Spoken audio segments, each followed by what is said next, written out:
Solo Pro Radio on www.Spreaker.com. This is Jackie B. Peterson, your host, and I'm just thrilled to welcome you to our new year, 2013. We've got a lot of wonderful things going on this year. We're going to get off on a very strong foot with our guest today. But before I introduce our guest, let me talk a little bit about my book, Better, Smarter, Richer, and the hosting of this show. My book is designed to help solopreneurs and creatives be financially successful. And I do that through my coaching and through study groups and through one-on-one advising and through a brand new accountability group that we're going to be starting on January 21. I hope that you will go to the website, bettersmarterricher.com, and take a look at the information that we have there to help you as solos. You can sign up for the free ebook that explains the 7 principles of Better, Smarter, Richer.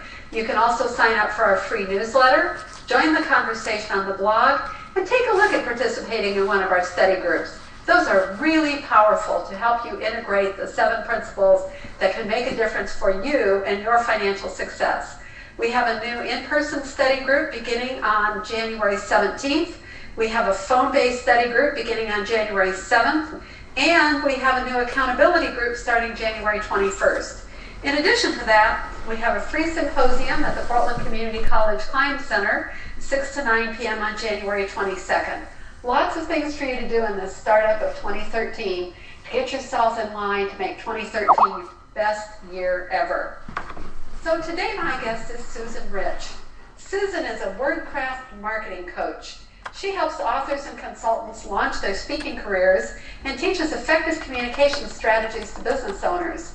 She's helped many solopreneurs find their way to financial success by helping them improve their copywriting for their websites and tell their stories in a compelling and interesting way. By that I mean in a way that attracts happy paying customers. She is the author of 4 books that help her clients. As Susan says, write it rich. We are thrilled to have Susan as our guest today. Hello, Susan.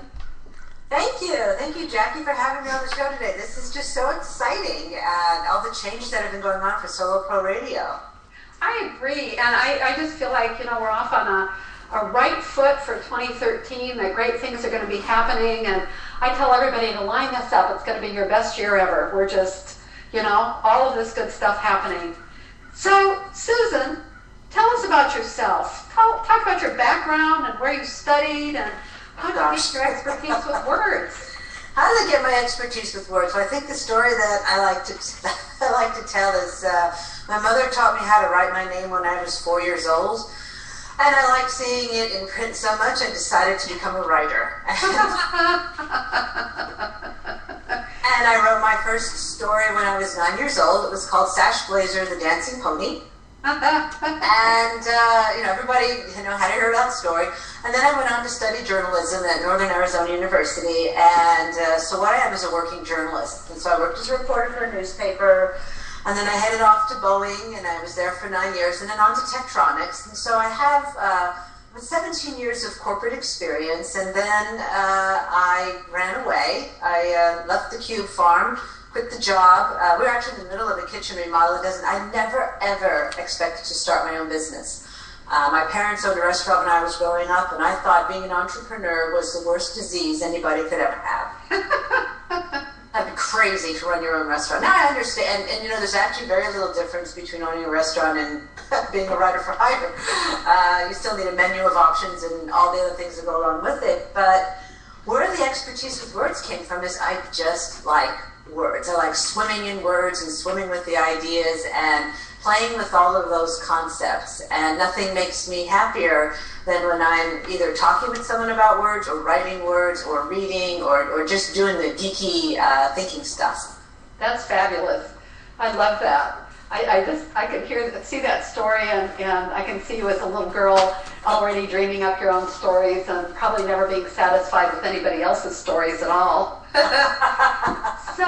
So you talk about, never having the dream to be an entrepreneur, which is certainly different than mine. I knew I wanted to be a business owner and an entrepreneur as soon as I could spell the word, and very, very early. So what path did you take that led you to starting Rich Writing? So what happened was, like I said, we were in the middle of a kitchen remodel, and I was really unhappy with the company. It just was never really a very good fit. And I was approaching 5 years, and that part of the story is, anybody who's ever worked in a corporate environment knows that 5 years, your recognition gift is a clock.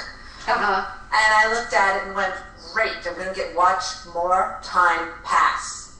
Okay, that's bad. That's a bad thing. So my husband said, look, I love my husband. Take the summer off, manage the kitchen remodel, then in the fall, you can go back and get a job. Well, as we know, the economy does not support dreams like that. So instead, what happened is I had signed up for the Willamette Writers Conference, and I was going to write my great American novel. So I was really going to finish Sash Blazer at some point. And instead, I show up for the fiction track, and there was standing room only. I couldn't even find a seat. I was really crowded. I had just quit my job. I didn't know what I was going to do about money. I was in that free fall where we're angry and scared, and we don't know what's going on in our life. And I stumbled into this workshop on how to be a freelance writer. And I sat there with the ugliest scowl on my face for an hour going, I know all this. I have a journalism degree. I've written for newspapers. I've written for magazines. And the instructor decided to thump me on the head, and she said in front of all these people, why don't you put your degree to work? Oh, yeah, that too. So that made an awful lot of sense. And so instead of finishing the great American novel, I ditched the fiction track, and instead I took all of the nonfiction journalistic type courses that I could kind of refresh my memory about how to become a freelance writer, because like I said, I've been in corporate America for 17 years, and it really is a very big shift.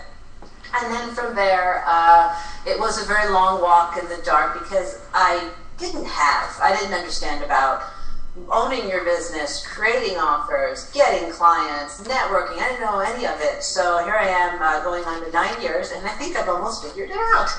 Oh, that's wonderful. That's just wonderful. Good story. And I can see how you got there, and somebody said the right thing at the right time, and off you went in the direction that has served you.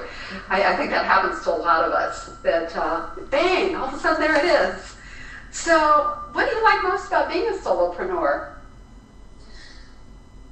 With a lot of the freedom. So that's very true. But for me, I have a lot of energy cycles during the day. So I like not being part of corporate America. I like not having to show up at 8 o'clock in the morning and have lunch at a certain time and leave at a certain time. I like getting up. I'm an early riser, so I get up in the morning, I do a workout, I have breakfast, I have my radio show, and then I'll start writing, or if I'm inspired, I'll start writing at 5 in the morning, I'll put in a few hours, and then I'll go do something else. So I like the ability to chunk my day in a way that works for me creatively. And I think that's really important, because I am a creative, and while I can actually sit down and write at any time, there are definitely moments when I should be doing that on behalf of my clients. Isn't that great? I mean, that's a wonderful thing to know that, and I think most of us love the freedom of being able to structure our own day the way that we want to, structure our life the way that we want to, and not have to be, punching the time clock or reporting to somebody else. So, what do you like least about being a solopreneur? Well, client acquisition. and that's the hard part, and there's so many reasons that goes into it. As me, a writer for hire, I have a lot of challenges where, on the one hand, I'm a generalist, which I take a lot of pride in. That's what you get for being a journalist. You can write about anything at any time. But as you undoubtedly coach your clients, Jackie, you want a niche. You want a very narrow pool. And I'm naturally resistant to that. And so that was the problem. That's one thing that I learned to hate about being a solopreneur, not because I actually hate it, but because it doesn't do me any good, because then my messages are too fragmented, because I can write about health and fitness and home improvement and manufacturing and engineering and all this other stuff. And when I go out into the market and try and tell people what I do, I get this blank, jack of all trades, master of none. Well, that's not true if you're a writer, but you can't market yourself that way. So the most painful part of my journey has actually been wrapping my arms around the market that I'm going to dedicate serving for the next few years. And then I can change if I don't want and so can I ask you, about that in your marketing? what did you decide to wrap your arms around, as far as not being a generalist, but being more of a specialist? So thank you for asking that, because I'm in the process of finishing my 4th book, which is called You Famous Speaker. And right now I'm working with authors and coaches and consultants to help them launch their speaking careers. And I also help business owners develop, savvy marketing strategies. I can teach writing workshops. I can edit the stuff that they've done. I can help them communicate more effectively. Well, that sounds like a wonderful niche. To me, who's queen of the deep and narrow niche, it sounds like you've done a really good job of explaining that. The reason that you have a niche is that you want to lead with it. It doesn't mean you can't do anything else, but it means that you can create that original relationship with somebody in a way that they can understand it. Because if they don't understand it, people don't try to pursue it. What they do is they walk away. They say, oh, and instead of, putting you on file that we've got an expert that can do this, this, and this, when they meet somebody who needs you, then they pull your information out. But if you don't give them anything that they can file away, a little soundbite about you, they don't get you in the database. That's why you want to have a deep and narrow niche, so you can, get to the networking and get to the clients. And then, of course, you can go on and do many, many, many things. So that thing sounds wonderful to me. Like You Famous Speakers, and help people launch their speaking careers, and be working with authors. And I think that's really good. Good. Thank you. Yes, I remember you and I had a conversation a long time ago, and I never forgot your advice back then, which is don't tell people you write website copy. No. Because every writer worth their salt can write website copy. Pick something else that is a little bit unusual, and then people will gravitate you towards that idea, like you said, a deep and narrow niche. And then they might say, oh, by the way, can you write website copy? Right. Right. But if they just hired you to write a generalist thing like website copy, they're never going to say to you, can you help me become a famous speaker? Whereas if you help them become a famous speaker, they might say, oh, I need a little website copy done, can you do that? It's funny how we make those links. We'll go from the specific out to the general, but we won't go from the general back to the specific, because we're looking for an expert. Of course we are. So, listeners, that's a good thing to remember on this, this whole process of marketing. So, how do you market to the clients then? What kind of things do you do? So that's a really good question. Thank you, Jackie. So for this iteration, so we're launching this in 2013, and what I learned along the way in starting my business is where the writing workshops came from. I'm the creator of the Write It Rich series, and so I teach entrepreneurs how to write fundamental website copy of their own, their blog posts, their social media updates, just things how to write about your business effectively, and I teach that. Well, from there, that's what gives me the credibility to say, now let me show you how to actually launch that career. So launch those programs, which becomes a speaking career. So how I'm marketing that is with free talks. And so I go out into the community and I share. I call it a commercial. A lot of people start their businesses by belonging to BNI, Business Network International, so they're familiar with the concept of a 45-second commercial. And I just take that idea and say, you should be up there for 30 minutes, because if you go to a networking meeting and all you come home with is a handful of business cards and empty promises, you're doing it wrong. You actually need to go to networking events and come home with clients, not contacts. And so how I put that in place for myself is I give those free talks. I partner with other coaches in the community. I say, hey, you're teaching business advice. Let me come on your program and teach a little bit of marketing advice.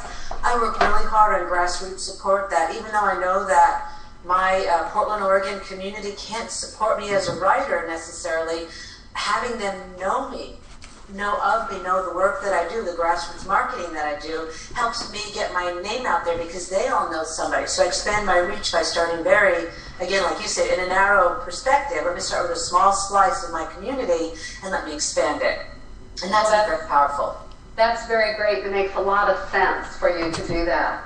a lot of sense. And obviously it's worked for you. And I know that you've been doing a daily, right? Daily radio show? Daily internet radio show. And how is that? And I know that you've really enjoyed it. And how has it been for you? I love it. I'm on the air with my best friend from high school, Anne Marie Schutz, and so we are very eclectic. So we interview everybody from business coaches to love and lifestyle experts to health. In the health community, we've talked about palliative care and hospice and widow and domestic abuse, and then we get on the lighter side and talk a little bit about sex and love and dating in the 40s, and then we get into some business stuff. And it's been great. I think that's how I get my generalist yayas out. Journalist. And it expands. Well, what it does is it positions me, gives me the credibility as a speaker, which is really what I'm trying to also push my career. So as I take my clients down the path to launching their speaking career, at the same time, I wish to launch my own.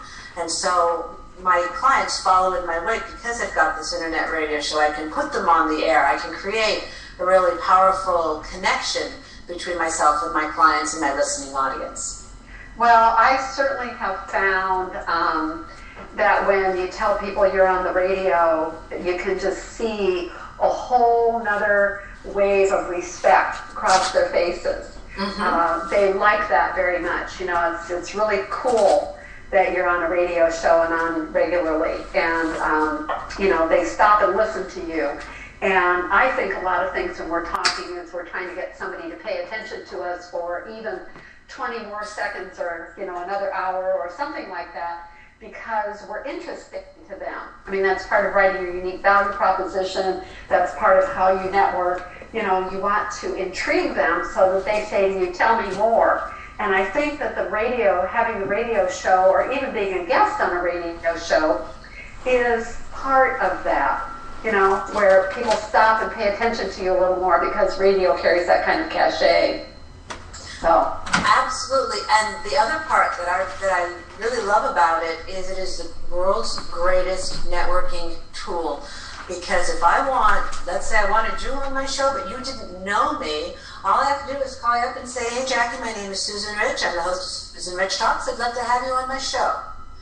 Chances are you're going to say yes to return my call, and I have just made a terrific connection that my network level is much higher than it is if I just focus on my homegrown events. And that's the real benefit of having the radio show, is just your ability to really expand your networking power.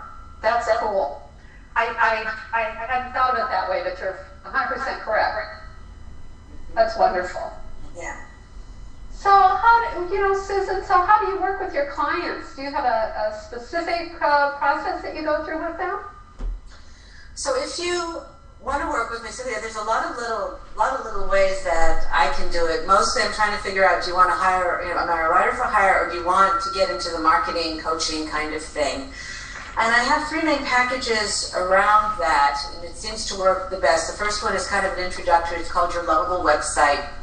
And it actually allows me to give you a 3-page assessment, and then we have a recorded call. And from there, I figure out, where are you as a, within your business? What are some of your business needs? It allows me to partner with other coaches, because it says, okay, sometimes we don't need just need website copy. We need some business advice, some marketing advice, and so it allows me to kind of upsell into a better program. I mean, sure, I could help you with your website copy, but there's an awful lot of other things why your website is not lovable, why it's lackluster and it's not generating sales. So that's, I think one way to work with clients is we need an entry-level program that brings people in the door, then they can get to know you and work with you, and then you start forming that relationship. And then there are other packages that I can introduce as we go forward. But I've learned that, again, through my long, slow journey of 8 years, that it doesn't do me very good to say, let me do that one project and that one project and that one project. I need to really focus on that relationship so that I'm top of mind, and they ask me for a lot of different things. That's very smart, and that's very a good notice on your part. I used to say this, what's coming up for me is, I used to say back when I had my accounting firm, and everybody said, oh, we don't want to market, And I would say, if you build a relationship with your client, there's absolutely no reason to lose a client. After all, you've seen them naked, when you see somebody's numbers, and they don't want to do that again if they don't feel like they have to. So keep the relationship going. And I can hear that's what you're saying. You build the relationship and you build the trust. And once you build the trust with them, people are going to ask you first before they get somebody else they're going to work with, because they trust you. And they know that you're thinking about their side. They know that you're thinking about what's best for their business. And they know that you're not going to lead them down a dead-end alley. So they get very interested in saying, well, gosh, I need to have somebody do yada, yada, yada. Do you know anybody, or do you do that yourself? And that leads you into the next stage of the business.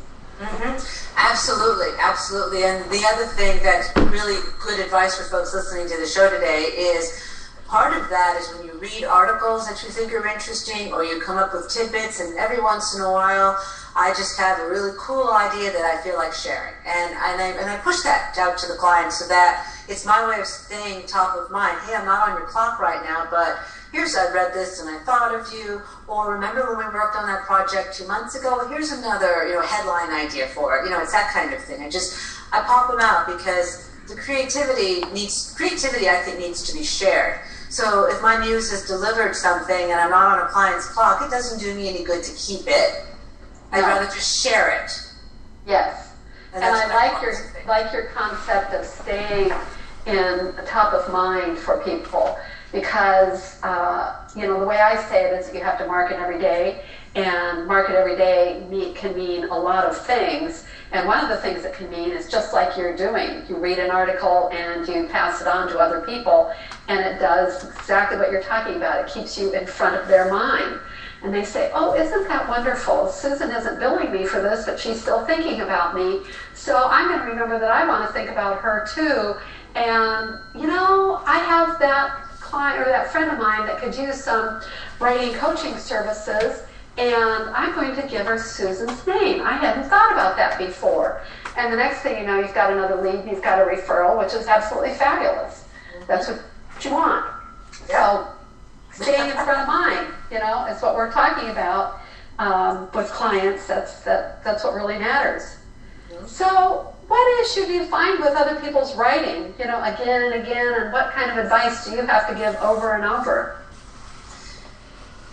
Oh, well, okay, so when you were asking how I like to work with people, it's my top preference to never write from scratch if I can avoid it. And that sounds really funny because, I'm a writer for hire, but I would much rather you give me a list of bullet points, your outdated brochure, let me look at your website, because then I can see where your thoughts have been. And it's much more productive for me to look at a body of work that you've created and then ask you a lot of questions, because I can see it. I can see, is that working? How did that promotion go? Why are you choosing that tone or that language or those words? Rather than me listening to and having this download session and then just trying to make it up out of whole cloth, because I learned that I'm going to guess wrong. I'm still not you. I'm still not the sum of your business. I can write from scratch better after we form a relationship. And I've worked my way through some of the body of work that you've done, but overall, I think I'm happier. I know the client is happier when we actually start with an editing project. And to me, an editing project can be a massive rewrite, but it gives me, your skin is in the game, your head is there. I can see where your thoughts are and your business is, and we can talk about, like you just said a moment ago, Jackie, I've seen you naked. I can see it now. Let's talk about how to make it better. So when I get into that editing process, the biggest thing I see is people overuse superlatives too much, and they have too many in a sentence, or they're just the wrong ones, or it's just too high beat, it's too aggressive. And we have really splintered attention spans right now, and we have just barely seconds to skim and absorb information. And if you've got too many superlatives, you're slowing me down, or you're raising a red flag. Because if you're using too many super, good, great, awesome, wow, I start to doubt, I can't find the core of what you're selling, so I start to doubt your credibility. So that's the problem with superlatives. Oh, the other one is no clear call to action. No call to action at all. I read it, and yes, so what? Maybe you thought you were asking me to do something, but you didn't. And that comes down to very precise language. It's using the word free instead of complimentary, which people fight. And it's my personal opinion that none of us are so highfalutin that we need to use the word complimentary when free will work just as well. You can't misspell the word free. You can't misspell complimentary, in which case you have colors that match. And so those are some. That's another one that I try and walk people through. Let's see, a lack of imagination in the writing, which is why you should bring on a writer. And if I can just go into that real quick, the challenge is that business has a very limited vocabulary. That's why you end up with words like marketing and strategy and tactics, and then these other words get inserted like go-to and top of mind. It's because that as a language, business is very limited in the words you get to choose from. Unlike, let's say, Eskimos who say they have 100 words for snow. We don't have that broad of business vocabulary. That's why you need metaphors and analogies and other things to make it work. But I said, okay, you gotta avoid cliches. So the lack of imagination in business copy means that you, a coach, can write something that sounds no different than you, the Minuteman print shop owner. You can say, I make you look good, and a print shop owner can say, I make you look good. Because the language is the same. So you really need to figure out, and that's another conversation I'll have with my clients, is how can we actually truly differentiate you from the marketplace? And it really does come down to the language, the word choice, vocabulary, the tone. Boy, that's big stuff. That's really big stuff if you can help people do that. And I would bet, because this came up for me as you were talking, I would bet as you build a relationship with people that you find that they have some really strong benefits or some strong offerings to make, and they don't bring those forward. They emphasize something else. And, you know, in your experience, you've found that what people really want is something that they're not emphasizing. And do you do that, and then you go through and say, you know, why didn't you talk about this? Nobody's talking about this. And yet, you know, that's something that does differentiate you and does make you unusual. You keep talking about what everybody else is talking about. Let's talk about something different. Let's talk about something different. It goes back to what we talked about just a moment ago, Jackie, where you're talking about the deep niche. If people will, like your coaching advice to me, don't talk about website copy, talk about the fact that you write sales letters. Yeah. Because sales letters is a much higher skill. It's much more complex. And so that will get people into the conversation, because sales says, I'm really going to make you money. A website, people don't understand it at all as a business tool. So you're better off saying, hey, you know, let's talk about your sales process. Let's talk about how you acquire clients. Let's talk about your process for bringing them in and how you serve them and how you hang on to them. That's great. And in that regard, I'm a little bit more than your average writer. I don't do what I'm told very well. So if you ask me to write something, there are a lot of writers out there who will do exactly what you want them to do, and I won't. So I will say why, what's your purpose. That's why I like to see the stuff that you've written, and that's my differentiator. If we're talking just a little bit about that idea is, you hire a writer because you have a problem you need to solve, and that writer better be able to ask you business questions. That's my opinion. Now, see, that's another differentiator that you can bring up, is that you hold an understanding of business and ask business-based type of questions, and you understand how something's going to fit within a business guideline, or a business atmosphere, because there are a lot of people that don't have that kind of background and that kind of experience, and you do have those 17 years, which taught you what business is looking for and what they would buy. So that's a whole other differentiator for you. Mm-hmm. And I've got to tell you that I love talking to people that don't do very well with what they're told to do. I've always said, Lawrence Davis, from the people that only do what they're told to do. Tell my mother that, okay? You never listen. Well, it's probably the worst side of it, but I don't know if you've ever managed a group of people, I'm sure in those 17 years that you did, and the worst people are the ones who did exactly what you told them to do. Oh my God. You can't get anything done with people who only do exactly what you tell them to do. Mm-hmm. In fact, we used to do in some of our training, we used to do an exercise where it involved teaching somebody how to put on their shoes. And one of the big things, and we also teach it still today in systems, of teaching somebody how to write a definition of how to make a peanut butter and jelly sandwich. And in the shoe case, what would happen is they would totally forget to untie the shoe so you could put your foot in.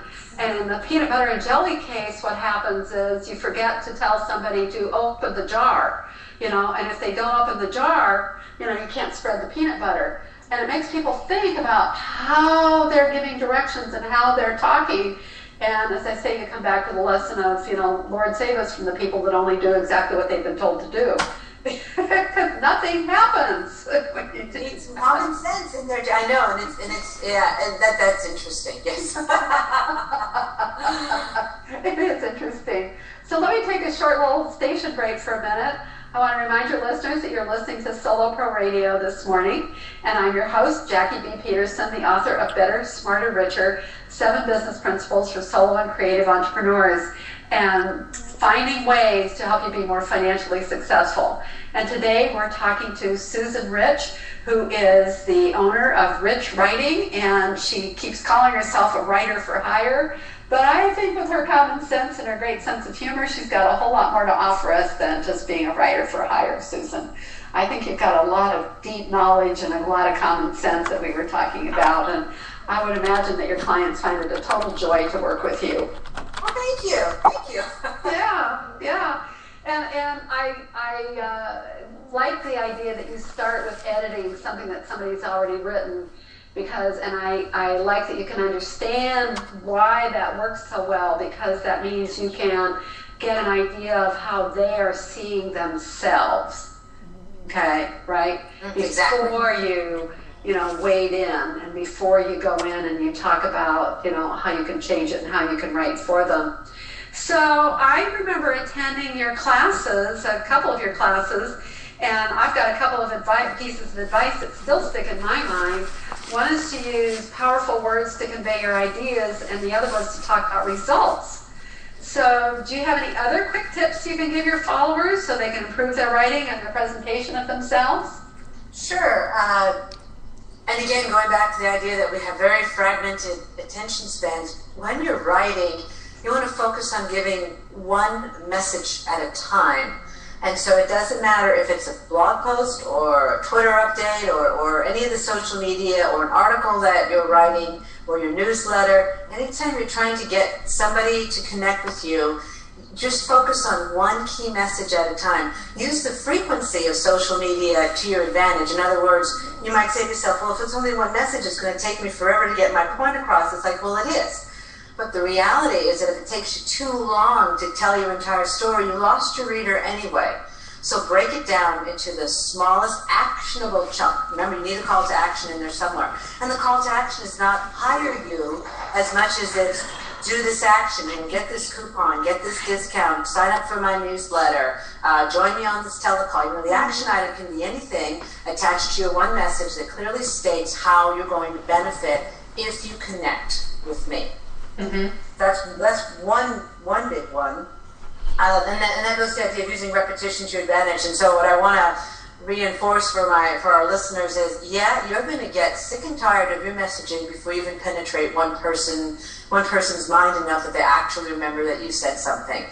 So by the time you're getting sick and tired of talking about something, that's not when you change your whole strategy. That's when you actually say, I'm getting traction, I'm getting close. All right. That's a good clue, isn't it?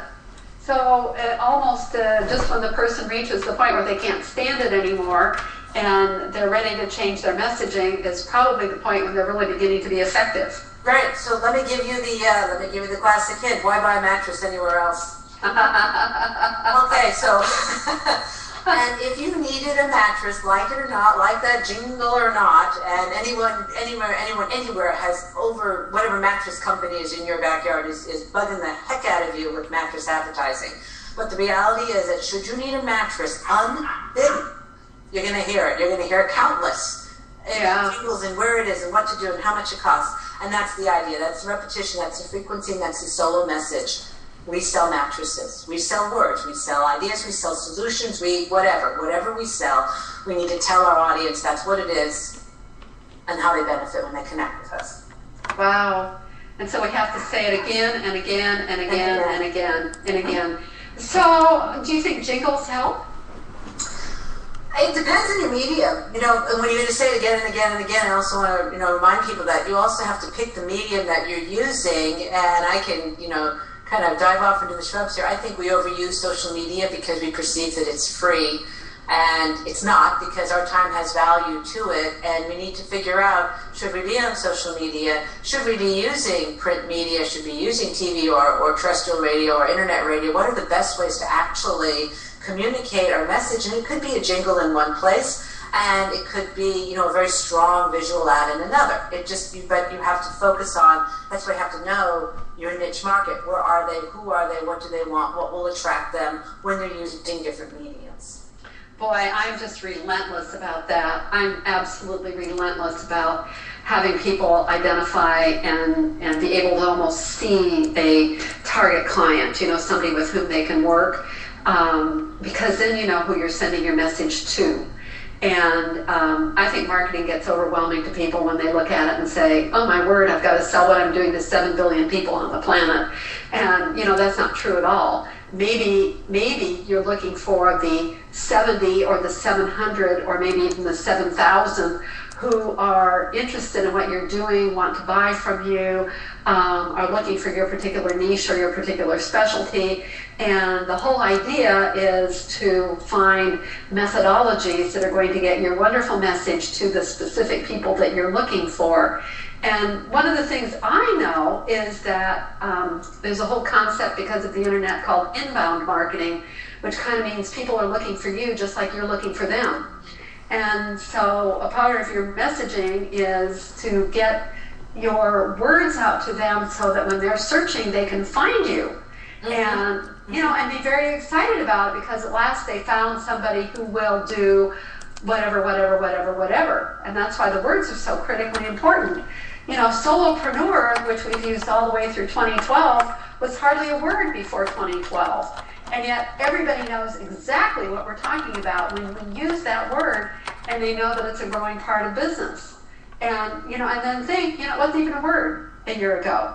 And here we all are. Isn't that, that's a whole other, I love how words come into our daily language, and I think there are words that need to leave, like transparent, transformational. I think there's been a list, they do all the year-end stuff, and I think there's been a list, and I think high up on them is whatever, and just saying, and, some of those that have been popular this year, and hopefully fiscal cliff, we're done with that. Yes, I saw that made the list, and so did baby bump, which yes. That's good, because you're actually carrying a human being. It's not a bump. Yes, that's true. So, Susan, do you have a typical client?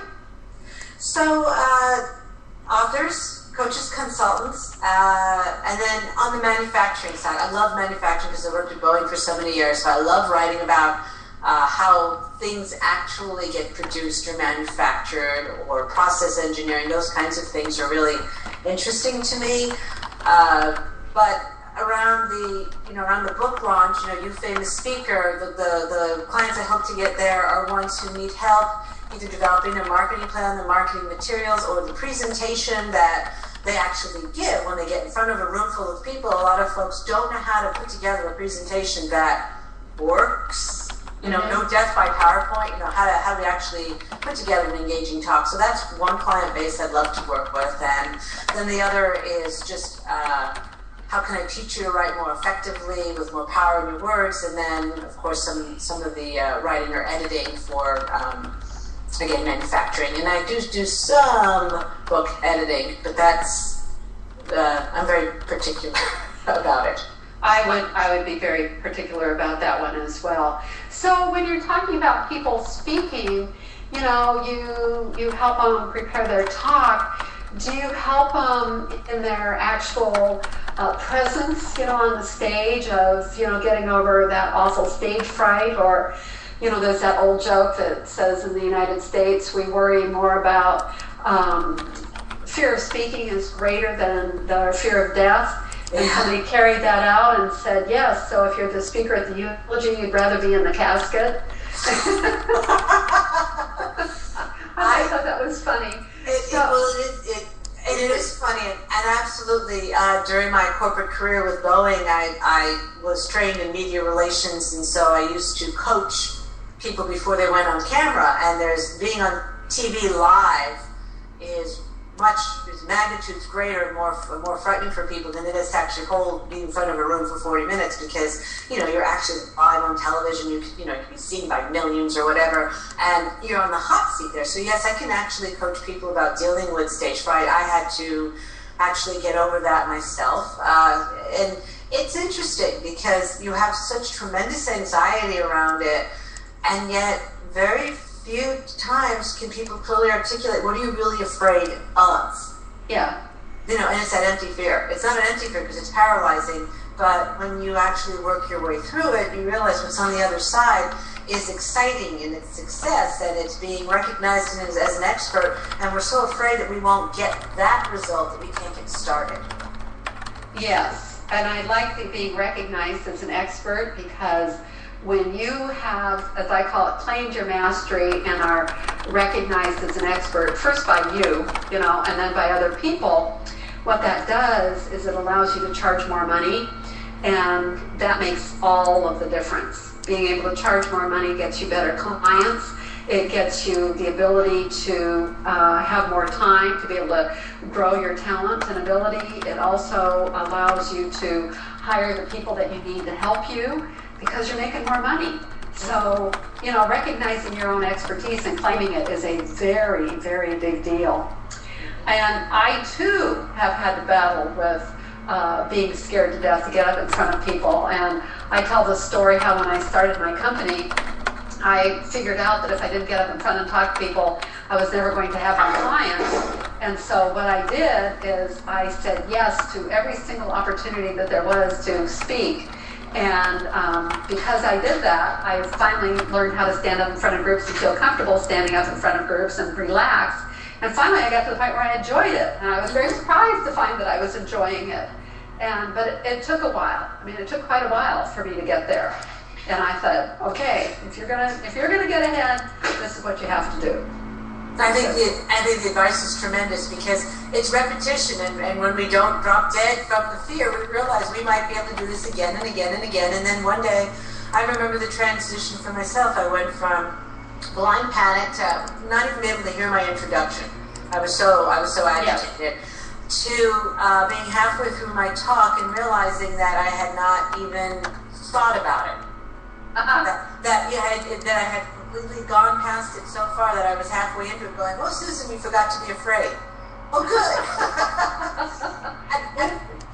Isn't it nice? It's wonderful. And I would just add that having your own radio show, whether it's weekly or daily, is huge in getting over stage fright. And I didn't realize that it would be that powerful for me, but I'm sitting alone in my office having a conversation with a woman I can't see. So, great. But there's no nonverbal communication. When you're in front of a group of people, suddenly it's easier because you've learned how to communicate effectively sitting in a room all by yourself with, well, okay, the dog looks at me funny sometimes, but other than that, live is much easier. We are much more ready to own our expertise, I think, when we've had the practice of basically talking to ourselves in a room. And it translates.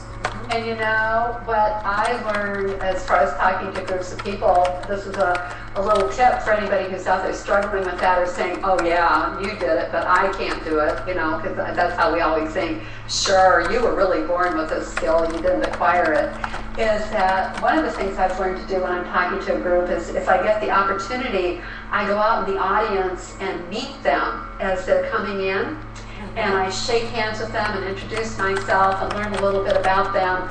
And all of a sudden, instead of being a group of faces sitting out there, and you're thinking, oh, they're looking at me, they're deciding I'm too fat, they're deciding I chose the wrong word, I stumbled over that, they're not being good about it. They become the beginning of a relationship, people that you're talking to. And I found I could really do that. It made a huge amount of difference. So there's a tip, all you out there listening. Yeah. Absolutely. So if one of our listeners is jumping up and down because of the great advice and tips you're giving, how do they get hold of you? Well, you can visit me at SusanRichTalks.com. All right. That's one website, and pretty soon that book, You Famous Speaker, is going to be available for sale on that website as well. And so you can learn more about that and how I can help you. I think the easiest thing to do is just visit my website, SusanRichTalks.com. Or you can like my Facebook page of the same name, Susan Rich Talks. And finally, you can listen to my daily internet radio show, Susan Rich Talks. What a surprise. Does she talk? Does she talk? Yes. And she writes and she talks. Okay. And that's live every weekday morning at 9 o'clock Pacific, noon Eastern on W4WN.com, All Women's Radio. But I also am part of the Solo Pro Radio umbrella, so you can catch some of my replays on Spreaker.com.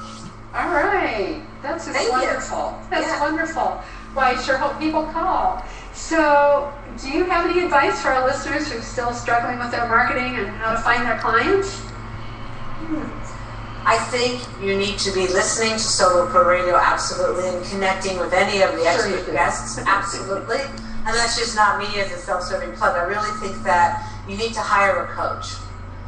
So much of what our success comes down to, and I say this from experience because I had a coach my very first year in business, and I wasn't ready for it. And she gave me tremendous advice. I can look at the binder now, 8 years later, and go, wow, I didn't do any of it because I couldn't understand how it applied to me. So I would say that as soon as you're ready, find a coach, work with a coach, find the accountability, form an advisory board, find ways of communicating with people that will help you grow your business, because the words are really important, but so are the accountability, the strategy, and the tactics that go along to making you successful.